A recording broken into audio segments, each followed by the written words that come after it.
is fun with Shaun the Sheep. Tomorrow at 3:45 on CBBC and iPlayer.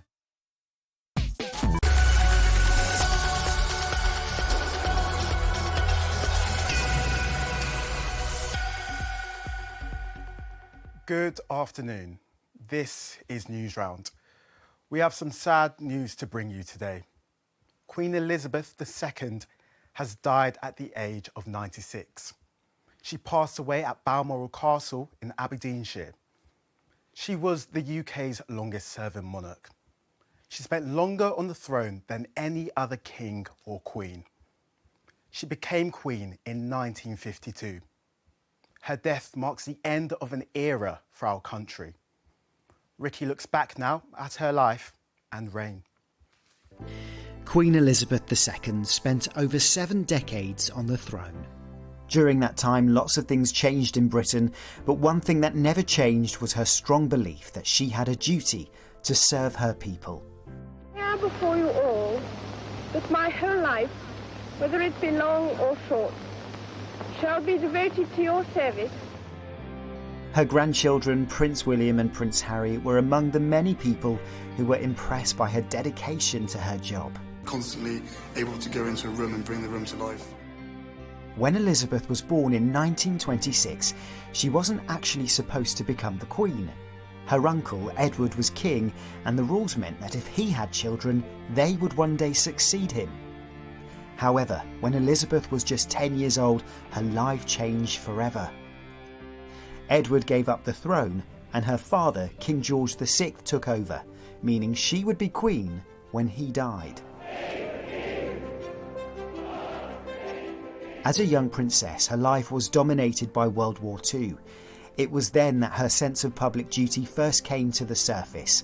She helped to keep people's spirits up by broadcasting messages of hope. Thousands of you in this country have had to leave your homes and be separated from your fathers and mothers.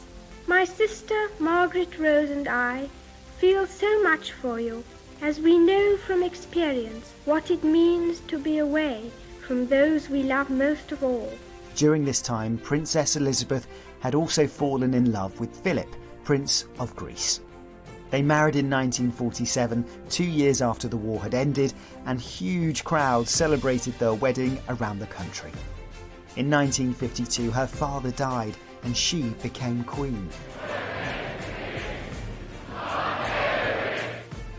Being the Queen involved lots of responsibilities. She wasn't just the Queen of Great Britain, she was also head of a group of 54 countries, including Australia, India, Jamaica and Canada. This group of countries is called the Commonwealth, and visiting them was a big part of her role. Another part of her job was to offer guidance to politicians here in the UK. She met with the Prime Minister every week to be consulted on the biggest issues of the time. Her time as Queen wasn't always easy. One of the most difficult periods in her reign came in 1997 after the death of Princess Diana, who had been married to her son Prince Charles and was the mother of Princes William and Harry. Princess Diana had been very popular, and when she died there was an outpouring of sadness. Thousands of people left flowers and cards at the gates of Buckingham Palace in London. At the time, the Queen was in Scotland with Prince William and Harry. She decided the family should stay there and grieve in private, rather than making statements or going back to London where the crowds of people were. Many thought this showed that she didn't understand their feelings and that the Queen was out of touch with her people. Eventually, she spoke to the public on live TV. What I say to you now, as your Queen and as a grandmother, I say from my heart. First, I want to pay tribute to Diana myself. It had been one of the few times in Queen Elizabeth's reign that large numbers of the public had been against her, and the experience left her shaken. However, the family recovered from this difficult time, and later in her life, there were lots of royal celebrations. One of the biggest was the wedding of Prince William to Kate Middleton, now called the Duke and Duchess of Cambridge. Around 1 million people gathered on the streets of London, and some even camped out for days to see the royal couple. A year later, there were more celebrations, this time because the Queen had reached an important milestone, her Diamond Jubilee. That meant she had spent an incredible 60 years on the throne. The Jubilee came in the same year as the 2012 London Olympic and Paralympic Games. A few years later, the Queen celebrated her 90th birthday with lots of events, including a service at St Paul's Cathedral and a giant street party with 10,000 guests. The monarch continued with her public duties and royal visits well into her 90s. The Queen encouraged the nation to keep going when the 2020 coronavirus pandemic hit the world. While we have faced challenges before, this one is different. This time we join with all nations across the globe in a common endeavour. We should take comfort that while we may have more still to endure, better days will return. We will be with our friends again. We will be with our families again. We will meet again.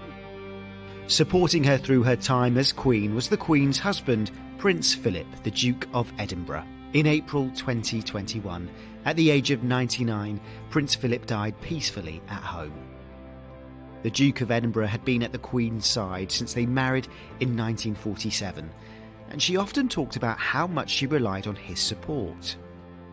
Following Prince Philip's death, the nation got one final chance to thank the Queen during the Platinum Jubilee celebrations in June this year. People from all across the UK and around the world witnessed a concert in front of Buckingham Palace, a pageant, and even Paddington Bear meeting Her Majesty. You would like a marmalade sandwich? I always keep one for emergencies. So do I. I keep mine in here. Elizabeth II will be remembered as a queen who spent her life keeping the promise she made when she was first crowned, to serve her people and her country.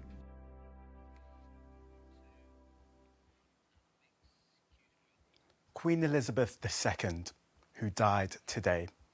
We'll have more information on the Newsround website, and the Newsround Bulletin will be back tomorrow.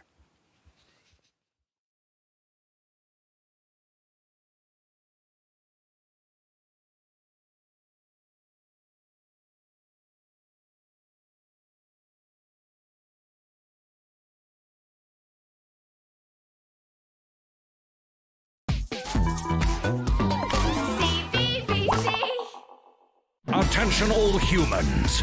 The stunts you're about to witness have been performed by trained ooglies. Under no circumstances should children or